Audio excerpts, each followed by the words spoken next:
ಅಮ್ಮ ಎಲ್ಲಿದ್ಯಾ? ಇಲ್ಲಿದ್ದೀನಮ್ಮ. ಟೈಮ್ ಎಷ್ಟು? 10 ಗಂಟೆ. ಇವಾಗ ಎದ್ದು ಬಂದ ನೋಡು. ನಿಂತರ ಅದೃಷ್ಟ ನನಗಿಲ್ಲ. ನಾನು ಬೆಳಿಗ್ಗೆ 5 ಗಂಟೆಗೆ ಎದ್ದು ಮನೆ ಕೆಲಸ ಮಾಡೋಕ್ಕೆ ಶುರು ಮಾಡಿಬಿಟ್ಟೆ. ನೋಡು, ತಿಂಡಿ ಮಾಡಿಕ್ಕಿದ್ದೀನಿ. ಚೆನ್ನಾಗಿ ತಿನ್ಬಿಟ್ಟು ಒಂದು ಕಡೆ ಕುತ್ಕೋ, ಏನು ಕೆಲಸ ಮಾಡಬೇಡ.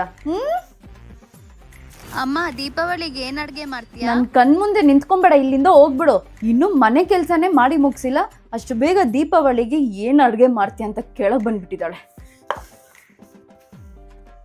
ಬಾಲ್ಕನಿಗೆ ಯಾರಾದ್ರೂ ಲೈಟ್ ಹಾಕ್ತೀರಾ? ಇಲ್ಲಾಂದ್ರೆ ನಾನೇ ಚೇರ್ ಮೇಲೆ ನಿಂತ್ಕೊಂಡು ಬಾಲ್ಕನಿಗೆ ಲೈಟ್ ಹಾಕ್ಲಾ? ಆಮೇಲೆ ಹಾಕ್ತೀನಮ್ಮ.